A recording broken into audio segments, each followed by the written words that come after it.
Understanding what people call psychopathy begins with clearing away the confusion that surrounds the term. Most individuals carry only fragments of ideas shaped by movies, sensational news, or casual conversations, and these fragments rarely reflect the psychological reality. When people try to categorize someone quickly as a psychopath or sociopath, they are usually responding to stereotypes rather than knowledge. Before any attempt to identify this type of person can make sense, it becomes necessary to understand what this condition truly represents, why its definition is difficult, and how easily language distorts its meaning. The struggle to define psychopathy happens because it is not a label built from one clear symptom or a single behavior. It is a pattern that emerges from a deeper structure of personality, a structure that does not fit neatly into everyday categories. Society often mixes different words, as if they were interchangeable, shifting between psychopath, sociopath, and regional clinical expressions, without realizing that each term was created in a different era by different schools of thought, trying to describe a similar phenomena. This historical layering creates a fog where people believe they understand the label while missing the complexity behind it. Another reason the definition feels elusive is that psychopathy does not announce itself with the dramatic signs people expect from severe mental disorders. There are no hallucinations, no breaks with reality, no disorganized speech that signals something obviously wrong. Instead, there is a psychological configuration that can exist behind a calm face, a normal job, or a seemingly stable life. People expect visible chaos, but what exists is an internal pattern of emotional emptiness and strategic behavior that hides easily from those who are not trained to see it. This gap between expectation and truth is the heart of the misunderstanding. The world often wants simple answers, a clear formula to identify someone dangerous, a checklist that can be applied quickly, a label that feels safe and definitive. But psychopathy resists simple formulas because it touches aspects of personality that blend with normal human behavior in subtle ways. Anger, ambition, manipulation, or charm can appear in ordinary people too, which makes it difficult to draw a precise line between normal traits and pathological ones. This subtlety forces anyone seeking understanding to slow down, observe patterns, and move beyond superficial judgments. Clarity emerges only when the focus shifts from dramatic portrayals to the underlying psychological reality. Psychopathy is not just cruelty, coldness, or a lack of empathy, although these elements are part of it. It is a consistent and enduring way of relating to the world, shaped by emotional deficits and specific behavioral tendencies. These traits form a stable pattern over time, independent of external circumstances, and cannot be reduced to occasional acts of selfishness or wrongdoing. It is a structured condition, not a mood, not a phase, and certainly not a nickname for unkind behavior. Recognizing this complexity is the first step toward understanding why psychopathy is difficult to define quickly, and why misconceptions persist so easily. The term demands careful thought, historical context, and attention to psychological nuance. When the layers of confusion are removed, a clearer picture begins to form, one that prepares the listener to explore the deeper contrasts, boundaries, and behaviors that distinguish this condition from other mental states. What follows is a journey into understanding not just a label, but an entire psychological world that hides beneath ordinary appearances. A clear distinction begins to appear when comparing psychopathy to severe mental illness, because true mental illness creates a rupture between a person and reality itself. Individuals who experience psychosis live inside a distorted world formed by hallucinations, delusions, and altered perceptions, making their thoughts and actions visibly disconnected from ordinary logic. Their behavior often feels strange, confusing, or unpredictable, because it is guided by perceptions that do not exist outside their own mind. This separation from reality becomes one of the clearest markers of severe mental illness and makes such individuals easier for society to identify. The crimes committed by someone suffering from an intense break with reality tend to reflect the inner chaos of their condition. Actions may seem incoherent, driven by voices they hear or by beliefs that have no grounding in the real world. These are not calculated decisions, but responses to overwhelming internal distortions that the person perceives as true. When society encounters these cases, it can usually recognize that something profoundly psychological is happening, because the behavior does not match the patterns of logic, planning, or emotional awareness found in fully conscious individuals. This contrast highlights why psychopathy stands in a completely different category. A person with psychosis struggles to distinguish imagination from fact, but psychopathy exists without hallucinations, without delusions, and without mental confusion. There is no imaginary threat pushing them to act, no distorted belief system demanding obedience. Their perception of reality is intact, their intelligence often functional, and their awareness of social norms fully present. This intact connection to reality is what makes their actions so unsettling, because the harm they cause is not driven by confusion, but by intention. The ease with which society recognizes psychosis creates the illusion that all psychological disturbances must look equally dramatic. But psychopathy offers no such visible markers, no outward signs that something is broken in the perception of the world. Someone severely mentally ill may appear visibly agitated, frightened, or lost, while a psychopath can appear calm, composed, and socially proficient. This difference makes psychopathy harder to detect and easier to conceal, especially when the assessment is based only on external impressions rather than deeper psychological understanding. The distinction becomes especially important when examining responsibility and intent. A person experiencing delusions may commit an act believing they are protecting themselves from an imaginary threat, making their behavior rooted in illness rather than choice. Meanwhile, someone with psychopathic traits acts with full awareness of what is real, what is permitted, and what consequences may follow. Their decisions arise not from confusion, but from a different internal structure, where emotional restraints and moral limitations function in an altered way. Understanding this contrast allows a more precise interpretation of behavior, especially in the context of crime and social interaction. Confusing psychopathy with mental illness leads to misjudgments, inappropriate expectations, and a failure to grasp the true nature of each condition. Recognizing that one involves a fractured mind while the other involves an emotionally restricted but fully conscious individual creates the foundation for deeper exploration. This difference sets the stage for understanding the gray zone that lies between these extremes, a space that will reveal another category of personality that does not fit neatly into either side. Between the structured clarity of a healthy mind and the chaotic disconnection of psychosis lies a transitional space that is neither one nor the other. Human development itself demonstrates that nature rarely creates abrupt divisions. Childhood does not end in a single moment.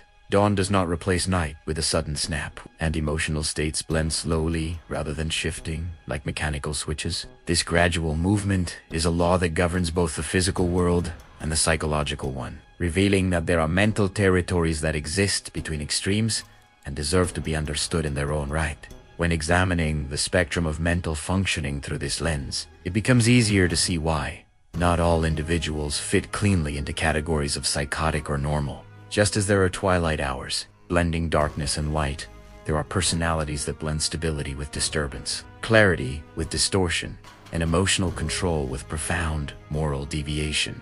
These individuals do not lose touch with reality, yet they also do not operate with the full range of emotional and ethical capacities that society expects. They move through life, occupying an in-between space that lacks the visible markers of psychosis, but carries its own internal divergences. This intermediate zone challenges the common belief that the human mind is divided into neatly separated conditions. Instead, it suggests that certain personalities evolve within a gray area where behavior is not driven by hallucinations, yet still reveals a pattern of deep dysfunction. They may appear outwardly coherent and rational, but their emotional construction follows a separate logic shaped by deficits that do not qualify as mental illness in the traditional sense. Understanding this space requires recognizing that deviation does not always come from fractured perception. Sometimes it comes from the absence of internal mechanisms that guide moral judgment. In this perspective, the concept of an interregnum becomes useful as a symbolic idea of a psychological territory, where the rules of one domain do not fully apply and the characteristics of another have not fully disappeared. It is a place where emotional awareness is diminished, where empathy is stunted, and where moral values fail to act as binding forces. Individuals who inhabit this zone do not experience hallucinations or delusions. but they follow a path shaped by a different relationship to responsibility, impulse, and consequence. Their internal world is not chaotic, but it is morally innate. This imaginative yet grounded framework allows a more accurate understanding of the personalities that will be explored next. It explains why some people commit harmful acts with clarity, intention, and emotional detachment. Even though they are not clinically insane, they are not driven by fractured reality. They are driven by an internal architecture that lacks the emotional foundations that restrain most individuals. This absence places them in a category that is neither traditionally sick nor traditionally healthy, requiring a definition that reflects this nuance. Accepting the existence of this psychological midpoint helps dissolve the mistaken notion that the only explanations for destructive behavior are madness or malice. There is a third possibility: a personality structured in such a way that moral perception does not develop to its full human capacity. This third space sets the stage for understanding a type of individual who exists within society without showing the signs of illness, yet whose behavior consistently reveals a detached and morally impaired nature. This forms the foundation for the next step in comprehending the phenomenon that evolves within this borderland. Within this psychological borderland exists a group of individuals whose disturbance is revealed not through hallucinations or broken logic, but through the structure of their conduct. Their perception of reality remains intact, yet their actions diverge sharply from the ethical and emotional patterns that guide most people. They occupy a position that cannot be classified as madness because the mind itself is not fractured, but they also cannot be described as normal because their internal compass lacks essential human elements. Their pathology manifests in behavior rather than in perception, creating a category defined not by confusion, but by the ways they choose to act. This distinction is significant because it highlights that deviation does not always stem from a lack of understanding, but from a lack of emotional connection to the consequences of one's actions. These individuals can articulate right and wrong with clarity, but the knowledge carries no emotional weight. They understand the rules of society, the way a computer understands code, intellectually, without resonance or internal resistance. Their actions reveal a pattern of coldness, manipulation, and moral emptiness that becomes apparent only when their choices are examined over time. The absence of emotional breaks allows these personalities to move through life with an unsettling calmness. They may present themselves as composed, rational, and even charming, but beneath that appearance lies a behavioral logic guided by self-interest alone. There is no internal tension when they cross moral boundaries, because the boundaries themselves do not hold meaning. This creates a consistency in their actions that can be difficult for others to comprehend, as they operate with a clarity that is devoid of empathy, guilt, or compassion. The idea that a person can function normally in society while missing essential emotional components challenges the traditional understanding of mental disturbance. It disrupts the assumption that pathology must be chaotic or visible. Instead, it introduces a type of disturbance that is strategic, intentional, and deeply rooted in the structure of personality. These individuals can make decisions that harm others with no hesitation because the emotional mechanisms that create hesitation simply do not exist within them. This behavioral focus also explains why such individuals can blend so easily into everyday environments. Without outward signs of mental confusion, they appear stable and rational, giving them the ability to build relationships, hold positions of responsibility, and navigate social situations with skill. Their abnormality is hidden behind normal perception, emerging only in the moral dimension of their choices. This deceptive normality makes understanding their true nature difficult without examining the patterns that define their actions. Recognizing this group as distinct is essential for understanding how a person can be fully aware of reality while simultaneously detached from humanity's core emotional structures. Their presence in this borderline zone reveals the complexity of psychological variation, and they need to differentiate between disturbances of perception and disturbances of conduct. They represent a category that demands careful attention, because their actions not, their thoughts or beliefs expose the fundamental deviation that separates them from the rest of society. Throughout history, attempts to understand this type of personality have led to an evolution of terminology that reflects changing scientific perspectives. Early thinkers described them as suffering from moral insanity a phrase that tried to capture the idea of someone whose reasoning remained intact while their moral sense was malformed. Later, the concept shifted toward expressions like lucid madness, an effort to convey the unsettling combination of clarity and deviance that defines their behavior. Each term represented an attempt to name a phenomenon that did not fit cleanly into existing categories of mental illness. As time passed, new labels emerged from different schools of psychology. The word psychopath became widely used, emphasizing the notion of a disordered mind, while sociopath entered the vocabulary to highlight the social dimension of their disturbance. Other descriptions appeared in clinical literature, such as carriers of behavioral disorder, each one focusing on a different aspect of the same underlying condition. These terms did not contradict one another. Instead, they represented shifting attempts to capture a complex reality. The variety of labels often created confusion, giving people the impression that they referred to entirely separate personalities. In reality, the underlying condition remained consistent, a type of individual whose behavior revealed a profound absence of emotional depth and moral restraint. Changing terminology reflected the difficulty experts faced in describing something that looked outwardly normal but was psychologically distinct. As scientific understanding evolved, each term added a new layer of interpretation rather than replacing the previous one. Despite the differences in naming, the purpose behind each term was the same: to identify a type of personality in which intelligence remains intact while conscience is underdeveloped or absent. This consistency across centuries demonstrates that the phenomenon is not new, even if the vocabulary changes. The struggle to label it accurately reveals how deeply it challenges conventional ideas of mental health and morality. Rather than focusing on symptoms or hallucinations,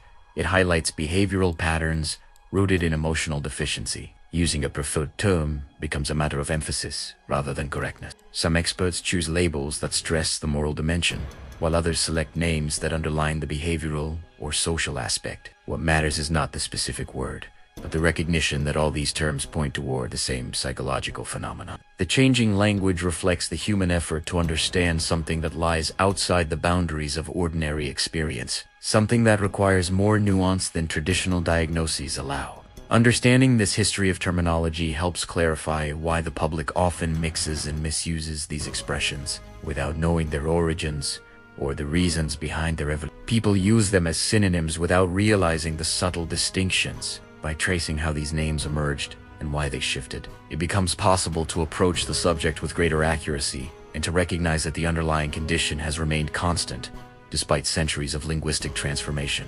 A fundamental line separates these individuals from those who suffer from true mental illness, and understanding this line is essential. Unlike those who experience hallucinations or delusions, these personalities do not lose their grip on reality. Their perception remains clear, their reasoning intact, and their awareness of the world fully functional. They do not drift into imaginary beliefs or hear voices that command them to act. Instead, they operate with a steady consciousness that makes their actions deliberate rather than chaotic.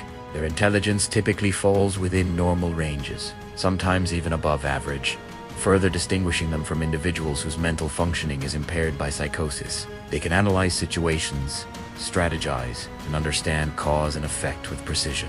This clarity of thought rules out the possibility of calling them mentally ill in the traditional clinical sense, because they do not suffer from the cognitive distortions that define psychiatric disorders. Their disturbance is rooted in emotion and morality, not perception. Despite this intact intelligence, they carry an internal void where empathy, remorse, and deeper feelings should reside.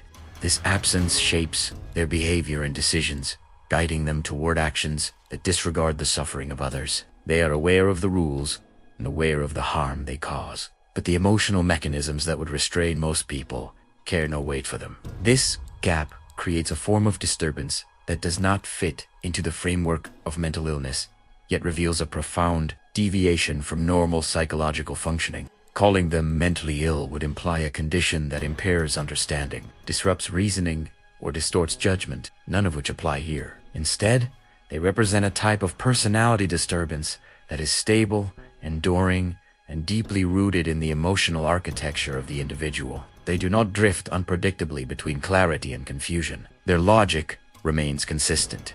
Their behavior is shaped not by misunderstanding the world, but by lacking the emotional capacities that connect most people to ethical and compassionate action. The difference becomes especially visible when examining accountability. Individuals with psychosis may commit harmful acts because they believe themselves threatened by imaginary forces, but these personalities act with full comprehension of their choices.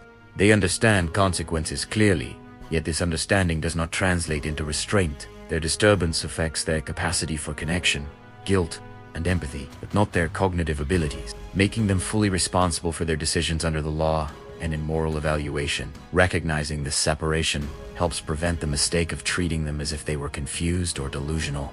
They function with clarity, but without conscience, a combination that makes their actions calculated rather than impulsive or chaotic. This structure places them in a category of their own individuals, who are not mentally ill in the clinical sense, yet whose inner architecture produces behavior that stands far outside the boundaries of normal human experience. Their existence forces a re-examination of what it means to be disturbed without being insane.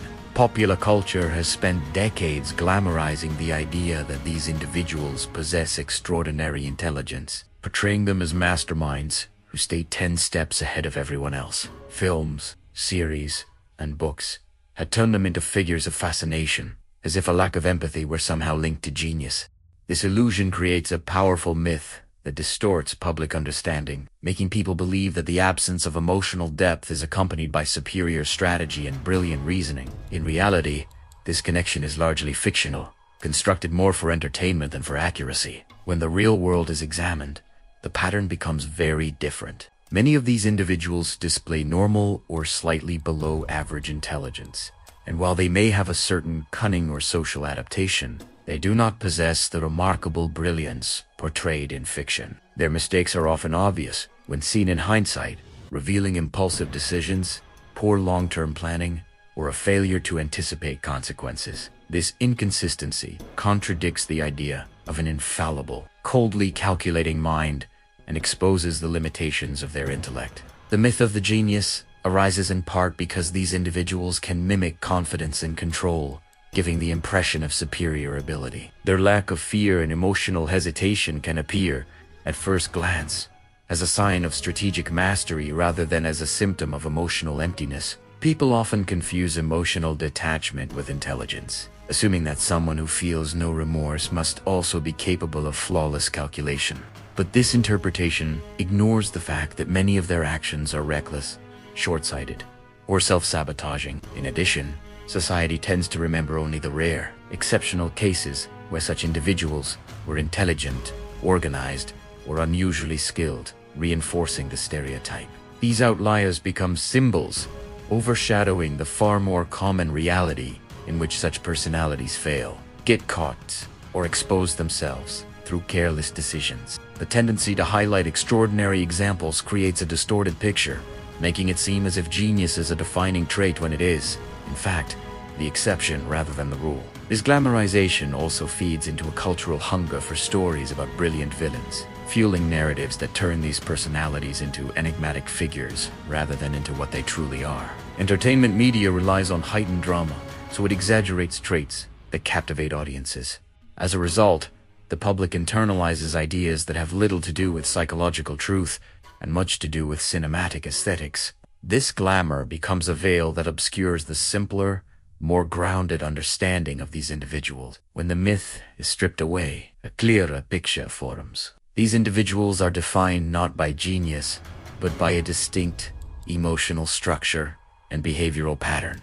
Their actions may occasionally appear calculated, but they lack the depth, foresight, and wisdom associated with true intelligence. Their choices reveal gaps in judgment, not signs of mastery. By rejecting the cultural glamorization, it becomes possible to approach the topic with realism and understand that brilliance is not a defining feature of this personality type, but rather a distracting myth that prevents an accurate interpretation of their nature.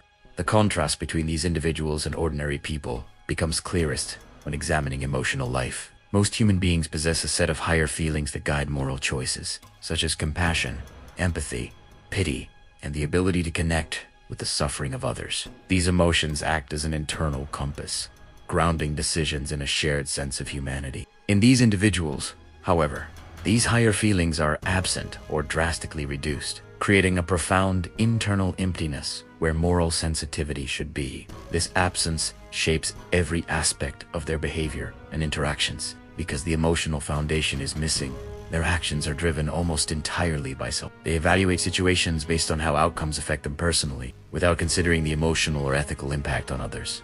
This extreme form of egocentrism does not always manifest as overt cruelty. Instead, it emerges as a consistent indifference to anything that does not directly benefit them. Their decisions reflect a world in which other people are tools, obstacles, or opportunities rather than beings with feelings and needs. In normal human relationships, empathy acts as a natural barrier that prevents exploitation or harm. People feel discomfort when imagining another person in pain, leading them to act with caution and care. But for these individuals, that barrier does not exist. They may understand intellectually that an action causes suffering, but this understanding produces no internal resistance. Without emotional resonance, choices are evaluated purely through the lens of personal gain or convenience, allowing them to cross boundaries that most people would never approach. This lack of emotional depth also affects how they perceive vulnerability, where others might feel protective or sympathetic towards someone who is weak, distressed, or afraid. These individuals often see vulnerability as an opening to exploit. They recognize emotional needs but do not share them, giving them an advantage in manipulation. Their detachment allows them to navigate social situations strategically, without the influence of guilt, empathy, or hesitation that would shape the behavior of someone with a full emotional range. The absence of higher feelings does not always make them visibly aggressive or hostile. Many can present themselves as pleasant, confident, or even charming because superficial social skills do not require genuine emotion. They learn to imitate the gestures, words, and expressions expected in everyday interactions, creating the impression of normalcy. Their emotional emptiness is revealed only through consistent patterns of selfishness, lack of remorse, and an inability to form truly reciprocal relationships, all of which point toward a deeper psychological structure. Understanding this emotional void helps explain why their behavior differs so drastically from ordinary people, even when their outward appearance seems perfectly normal. While most individuals navigate life with a complex internal world shaped by empathy, conscience, and shared moral values, these personalities operate with a simplified emotional system centered entirely on themselves.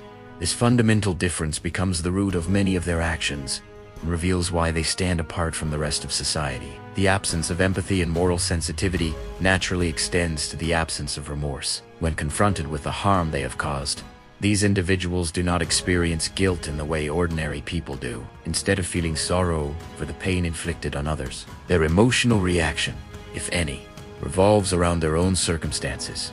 They may regret being caught, judged, or punished, but these reactions stem from self-preservation rather than from recognition of the victim's suffering. This distinction becomes clear during interrogations or evaluations, where their responses often reveal self-focused concerns. They may speak about the consequences they face, the inconvenience of legal processes, or the frustration of losing freedom, but rarely do they express genuine concern for those they harm. Their words can mimic remorse if they believe it serves a strategic purpose, but this imitation lacks emotional authenticity. Observers often describe this as a mechanical or calculated form of regret. Because remorse is absent, repentance becomes impossible. Repentance requires a meaningful emotional connection to the wrongdoing, a recognition that one has violated a moral code and a desire to repair the harm.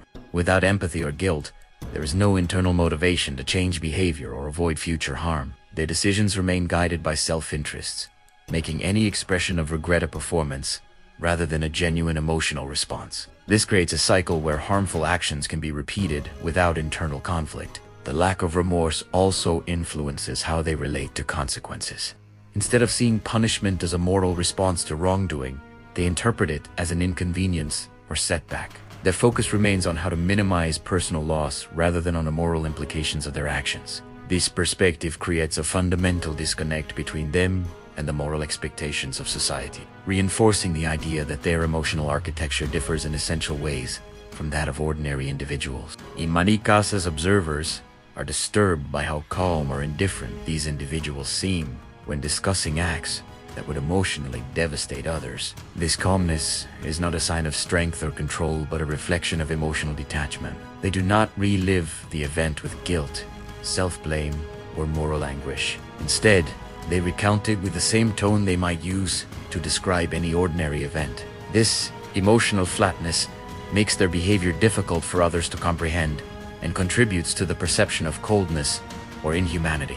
Understanding their lack of remorse is critical when assessing risk, responsibility, and potential for rehabilitation. Without guilt, there is no internal mechanism to prevent repeated harm. And without empathy, there is no emotional basis for moral learning.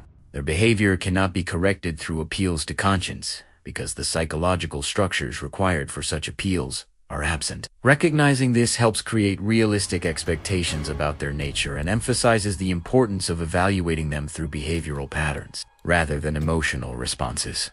Most people experience violent or harmful thoughts at some point in their lives, but these thoughts rarely translate into action because a network of internal brakes intervenes.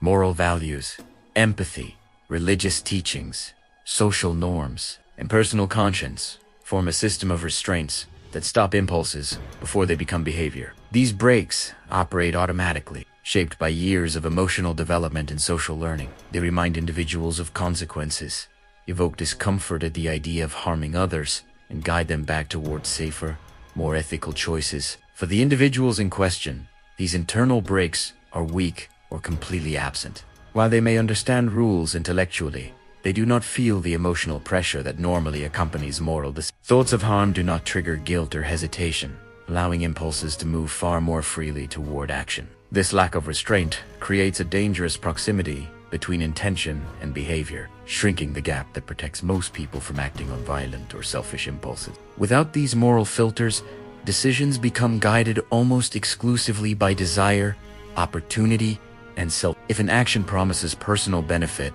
they are far more likely to pursue it without considering its impact on others. The emotional discomfort that would stop an ordinary person simply does not exist within them. As a result, their actions can appear sudden, extreme, or disproportionate to others, even though they arise from a consistent internal logic shaped by the absence of ethical brakes. This deficiency does not mean they act impulsively or without planning. On the contrary, they may calculate situations carefully, but the calculation is based solely on self-gain rather than moral evaluation. Their choices reflect the world in which ethical considerations are irrelevant, leaving opportunity as the primary guide. This creates a form of decision-making that feels alien to others, because it lacks the emotional depth that normally shapes human behavior. When such individuals commit harmful acts, the behavior reveals the structure of their internal world. The absence of brakes allows actions that most people would never consider, revealing the moral void that separates them from ordinary humanity. Their decisions do not shock them the way they shock others, because there is no emotional resonance to act as a barrier. This fundamental difference explains why their behavior often feels extreme or incomprehensible to those who possess a full emotional and ethical system. Recognizing the missing brakes helps illuminate why their actions cannot be evaluated through the same moral lens. As ordinary people, their internal world follows a different architecture, one in which impulse and opportunity move freely without the boundaries imposed by conscience. This structure creates a persistent risk, demonstrating why understanding the absence of moral restraint is essential for interpreting their behavior and predicting the paths they may take.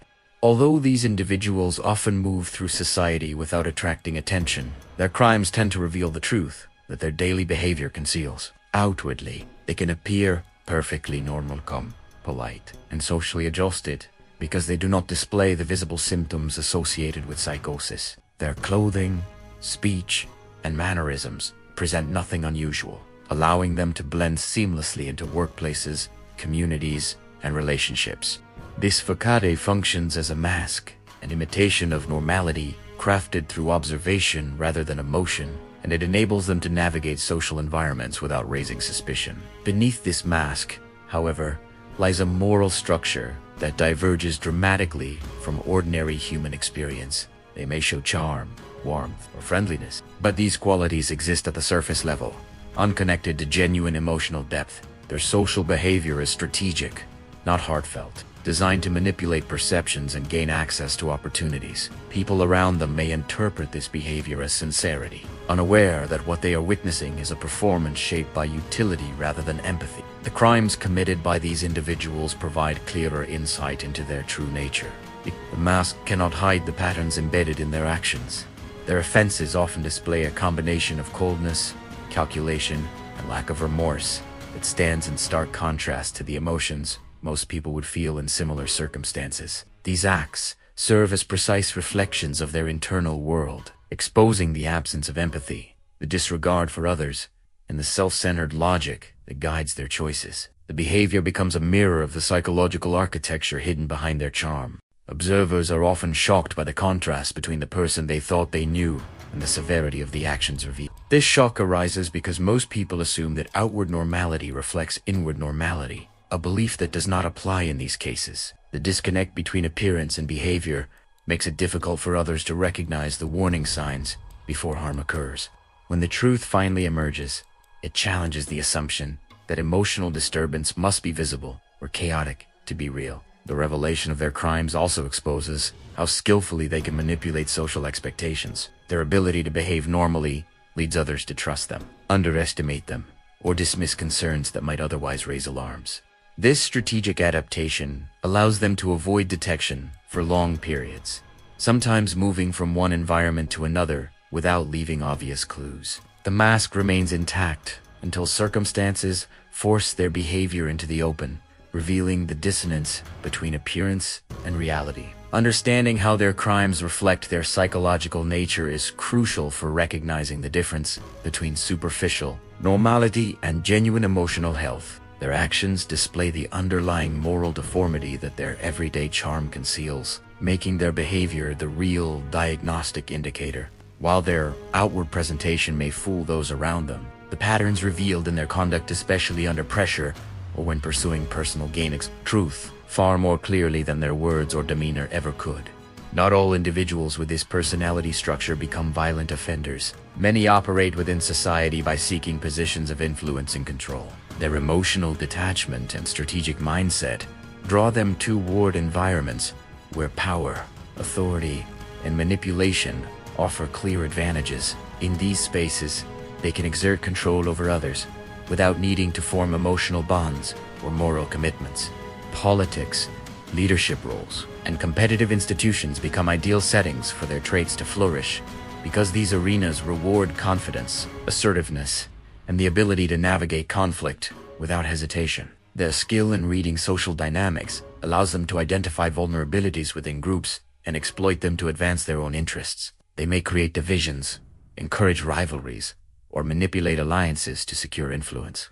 Because they are not held back by empathy or guilt, they can engage in actions that others would avoid due to moral discomfort. This gives them a strategic edge in power structures where emotional restraint is sometimes seen as a weakness. Their decisions focus on control and self-preservation rather than collective well-being. Once they gain authority, their behavior often revolves around maintaining and expanding their power. They may use charm to build loyalty, intimidation to enforce obedience, or deception to eliminate threats. Their lack of emotional investment in others allows them to make decisions with cold efficiency, prioritizing their goals above all else. People under their influence may struggle to understand the driving force behind their actions because they operate from a psychological framework that does not align with normal leadership values.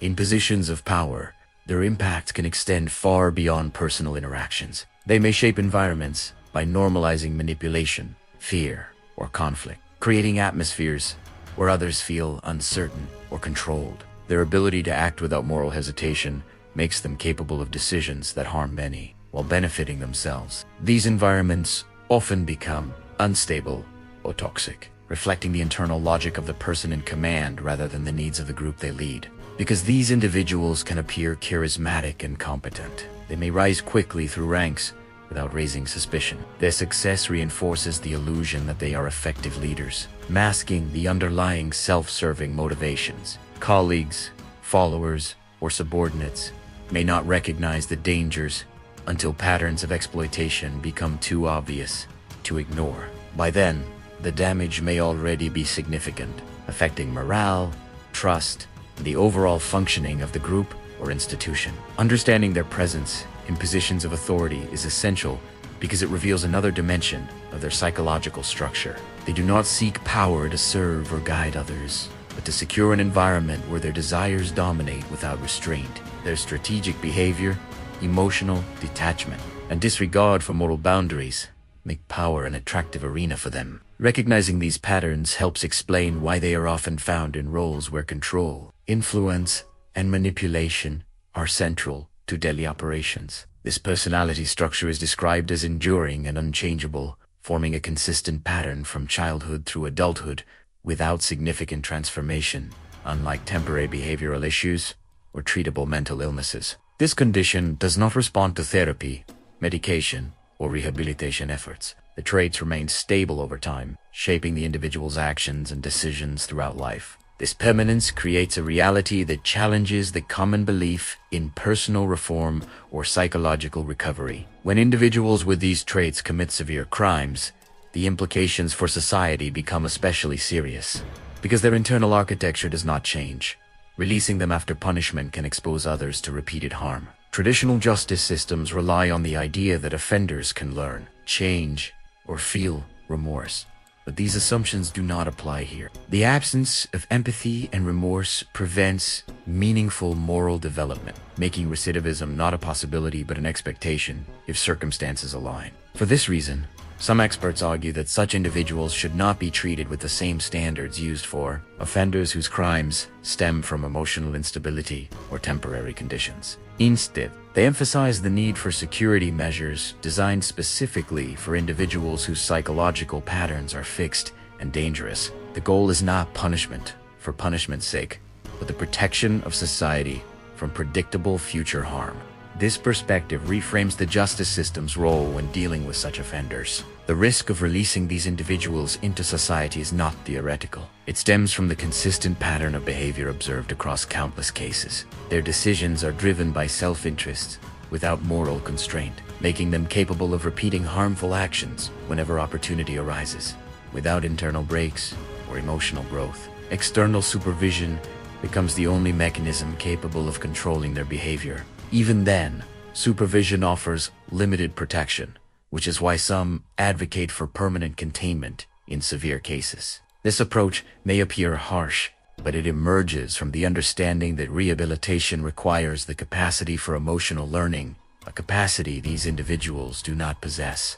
Expecting remorse, empathy, or moral realignment from someone whose personality lacks the psychological foundations for these traits is unrealistic. The justice system must adjust its methods to reflect this reality, rather than forcing traditional models onto individuals who fundamentally differ from the norm. Recognizing the permanence of this condition underscores the need for clear distinctions in legal, clinical, and social responses. Understanding that these individuals will not change does not justify hatred or dehumanization, but it does demand a practical, protective approach. By acknowledging the risks and limitations, society can make informed decisions that prioritize safety while respecting the complexities of this psychological structure. Their behavior is not a phase or momentary lapse, it is the consistent expression of a lifelong condition